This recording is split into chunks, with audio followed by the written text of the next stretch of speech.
Olá, conterrâneos! A pedido, este vídeo é para explicar a guerra da Rússia e da Ucrânia. Quais as ofensivas para o Brasil e sobre a participação do Brasil nesta guerra. Então vamos lá?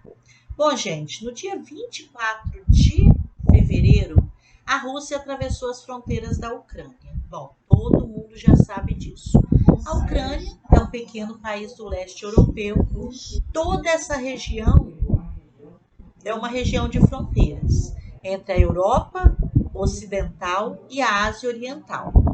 Na época da União Soviética, boa parte dessas regiões pertencia ao bloco liderado pelos russos.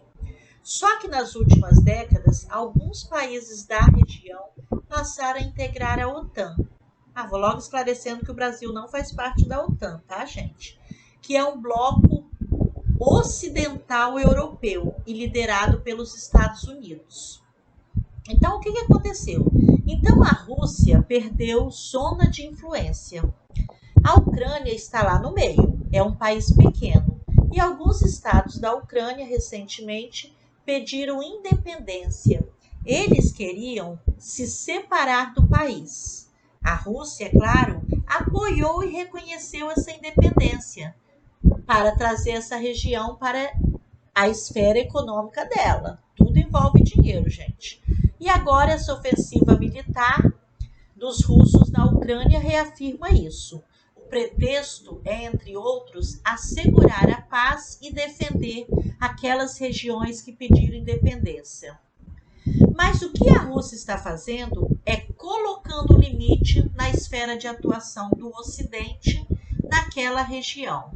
É como se a Rússia dissesse: olha só, vocês estão chegando perto demais. E claro que, geograficamente falando, a Rússia está cercada pelos países membros da OTAN, a Organização do Tratado do Atlântico Norte, que é liderada pelos Estados Unidos. Contudo, gente, engana-se quem acha que essa guerra é de agora. Essa guerra não começou em 2022, foi lá em 1994, quando a Ucrânia assinou o tratado, um acordo com a Rússia e os Estados Unidos, em que ela se comprometeu a entregar todo o seu arsenal atômico para ser desmontado na Rússia. Ela tinha o terceiro maior arsenal atômico no seu território. E quando ela assinou esse tratado, entregou essas armas. Ela efetivamente fez parte de um desarmamento. É isso que acontece, né, gente, no desarmamento. Um lado chega com as armas, o outro fica sem armas. Um lado fica com poder bélico gigantesco, enorme, e o outro não. E, aliás, aquele que fica com as armas na mão ainda diz: fica tranquilo, vou te proteger com as minhas armas. Isso é o desarmamento. Bom, gente, Rússia e Estados Unidos, dois países capitalistas, com interesses econômicos, com grande força militar e com desejo de expansão. Uma das principais reivindicações da Rússia é que a OTAN não posicione armas de ataque perto das fronteiras da Rússia. Os Estados Unidos já fazem alguns anos têm mandado um grande contingente militar para o leste europeu. E qual é o pretexto dos Estados Unidos? É assegurar a paz e impedir que a Rússia avance sobre um território que não é dela. A Rússia, por outro lado, diz que é a sua própria soberania que está sendo ameaçada por causa dos avanços da OTAN e dos Estados Unidos naquela região. Em resumo, gente, não é brincadeira de mocinho e bandido, não. Quem fica aí, não é.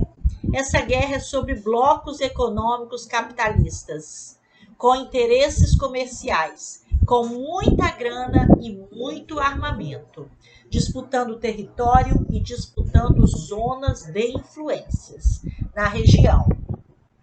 Nessa região ali, a Ucrânia, que é limítrofe entre Oriente e Ocidente. Ambos querem expandir seus negócios.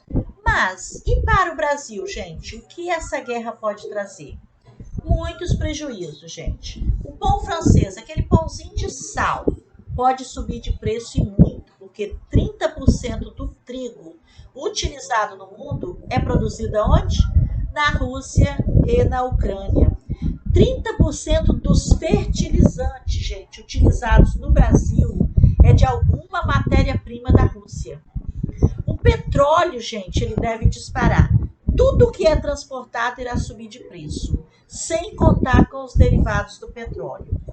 E o Brasil pode ajudar um dos lados, Rússia ou Ucrânia, porque tem muita gente preocupada. Já adianto, gente, que o Brasil não faz parte da OTAN e que condena uma guerra. Mas, no mesmo tempo, ele não quer criar nenhum embaraço com Putin. Mas digamos que o Brasil decida ajudar uma das partes. Como que isso funciona, na verdade? Bom, gente, fui lá nos nossos escritos e, segundo a nossa Constituição Federal, tem todo um protocolo. Primeiro, a decisão tem que partir do presidente da República. E, segundo o artigo 49 da Constituição Federal, ele deve ser aprovado por maioria absoluta no Congresso. Então, gente, mesmo se o presidente falar, não, nós vamos ficar do lado de fulano nessa guerra. Se ele tomar partido, ele vai falar, eu quero a guerra, né? E o Congresso, com os seus senadores e deputados, vão ter que aprovar em maioria absoluta. Entenda, essa decisão serve tanto para o país declarar guerra, como para o país declarar a paz, que também tem que ser votado pela maioria dos deputados e senadores. Então, gente, se entrar numa guerra, tem que ser votado. Para sair, também tem que ser votado. Bom, gente, em segundo lugar, com uma guerra declarada, o presidente pode solicitar o estado de sítio, que também tem que ser aprovado pela maioria do Congresso.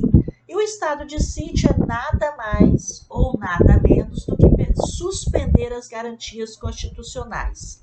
E a suspensão dura até o fim do conflito. Em terceiro lugar, gente, em caso de guerra declarada, os primeiros a serem chamados são os militares na ativa. Depois, os militares que se aposentaram ou serviram nos últimos 5 anos. E, por terceiro, as pessoas que já serviram até os 45 anos de idade. Resumindo, é muito difícil o Brasil entrar nessa guerra. Mas, se ele decidir entrar, precisa de toda essa autorização para que possa ser feito. Gente, o Brasil é um país para os fortes. Eu ia falar dar um like, mas eu lembrei que isso daqui se chamava tinindo. Então dá um tinindo aí, tá? E se inscreva no meu canal para ter sempre notícias do mundo afora.